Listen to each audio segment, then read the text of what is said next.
میں ہوں عبید قریشی، آپ دیکھ رہے ہیں خبرنامہ ٹی وی۔ طوفانی بارشوں کے باعث اسلام آباد کے قریب دریائے سواں میں شدید طغیانی آ گئی۔ سیلابی پانی سواں گارڈن کے ایچ بلاک میں داخل ہو گیا۔ لوگوں نے گھروں سے نقل مکانی شروع کر دی۔ متاثرہ علاقوں کو فوج کے حوالے کر دیا گیا۔ انتظامیہ میں کھلبلی مچ گئی، افسران کی دوڑیں لگ گئیں۔ دریائے سواں میں طغیانی سے زمینی کٹاؤ شروع ہو گیا۔ درجنوں گھروں کو خطرہ لاحق۔ فوج اور انتظامیہ نے آبادی کو نقصان سے بچانے کے لیے بھاری مشینری اور کشتیاں پہنچا دی۔ لوگوں میں خوف و ہراس پھیلنے لگا۔ بالائی علاقوں اور آزاد کشمیر میں طوفانی بارشوں کے باعث ندی نالوں اور دریاؤں میں سیلاب آنے سے اسلام آباد کے قریب سے گزرنے والا دریائے سواں بھی بفر گیا۔ پانی آبادیوں میں داخل، لوگ گھروں سے باہر نکل آئے۔ حلقہ NA-52 کے MNA راجہ خرم نواز صاحب، UC-15 کے چیئرمین ملک اخلاق احمد آوان صاحب اور انتظامیہ کے افسران نے سیلاب سے متاثرہ علاقوں کا ہنگامی دورہ کیا۔ متاثرین کے گھروں میں گئے اور کیے جانے والے حفاظتی اقدامات کے بارے میں بتایا۔ کسی بھی ہنگامی صورتحال کے لیے فوج کو تیار رہنے کا حکم بھی دے دیا گیا۔ انتظامیہ نے دریا کے تیز بہاؤ کے باعث لوگوں کو محتاط رہنے کی وارننگ جاری کر دی۔ انتظامیہ نے بتایا کہ آئندہ 24 گھنٹے کے لیے ہائی الرٹ رہے گا۔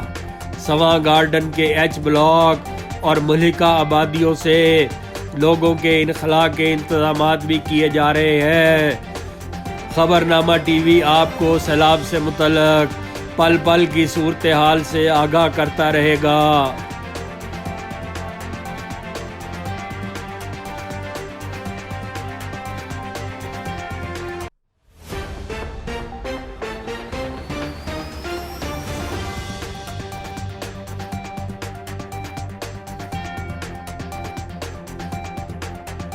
MNA راجہ خرم نواز صاحب نے خبرنامہ ٹی وی سے گفتگو کرتے ہوئے کہا، ہم لوگ ادھر سارے آئے ہوئے ہیں اسلام آباد کے اندر۔ یہ میری کانسٹیٹیوئنسی ہے NA-52۔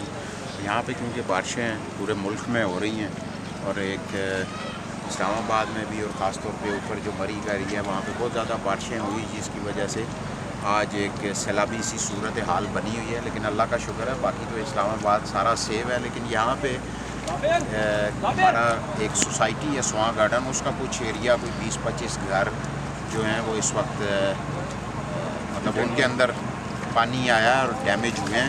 اور اللہ کا شکر ہے کہ یہاں پہ آرمی، ہماری اسلام آباد کی انتظامیہ اور میں خود بھی یہاں پہ پہنچا ہوں، تو کوشش کر رہے ہیں کہ یہ جو پانی اندر گیا ہے اس کو ہم گھروں کے اندر اس کو بھی نکالیں، اور اس کے اوپر دیکھتے ہیں کہ آگے کیا لایا عمل ہوتا ہے۔ اس کے اوپر ہم ضرور، کیونکہ یہ سواں کا ایریا تھا اتنا بڑا، یہ بھی کچھ انکروچ ہوا ہے، تو اس کے اوپر بھی AC کو، DC کو، ان سب کو میں نے کہا ہے کہ اس کے اوپر آپ تحقیقات کریں، تاکہ یہ بہت اصل میں مسئلہ کیا ہے پورے پاکستان کے اندر جو یہ سیلابی صورتحال یا پانی آبادیوں کے اندر جانا، اس میں سب سے بڑا جو مسئلہ ہے وہ یہ ہے کہ ہمارے جو قدرتی نالے تھے وہ انکروچ ہو گئے ہیں، اور اسی کی وجہ سے یہ ساری پریشانی جو رہائشی ہیں ان کے لیے بھی بنی ہوئی ہے، اور عام عوام کے لیے بھی، کیونکہ ان کو سمجھ نہیں آئی اس وقت پلاٹ خریدتے ہوئے کہ ہم کس جگہ پہ پلاٹ خرید رہے ہیں، اور وہ لوگ بیچ کے بھاگ گئے ہیں۔ تو اس کے اوپر انشاءاللہ آگے ابھی جو اسسٹنٹ کمشنر ہے اس کو بھی ہم نے کہا ہے کہ وہ تحقیقات کرے گا انشاءاللہ۔ اس کے اوپر جو بھی رپورٹ ہوگی ہم عوام کے سامنے بھی رکھیں گے۔ اور ابھی تو ساری آرمی ہو گئی، انتظامیہ ہو گئی، ہماری پولیس، یہ سارے ان کی ہیلپ کے لیے کھڑے ہیں، اور میں خود بھی آیا ہوں۔ ہم اس کام کو دیکھتے رہیں گے کہ لوگوں کی سہولت کے لیے ہم اور جتنا کچھ کر سکیں انشاءاللہ ضرور کریں گے۔ Thank you. دیکھتے رہیے خبرنامہ ٹی وی، پڑھتے رہیے خبرنامہ میگزین۔ عکاسی راجہ ساجد، ہمارا چینل سبسکرائب کیجئے۔ شکریہ۔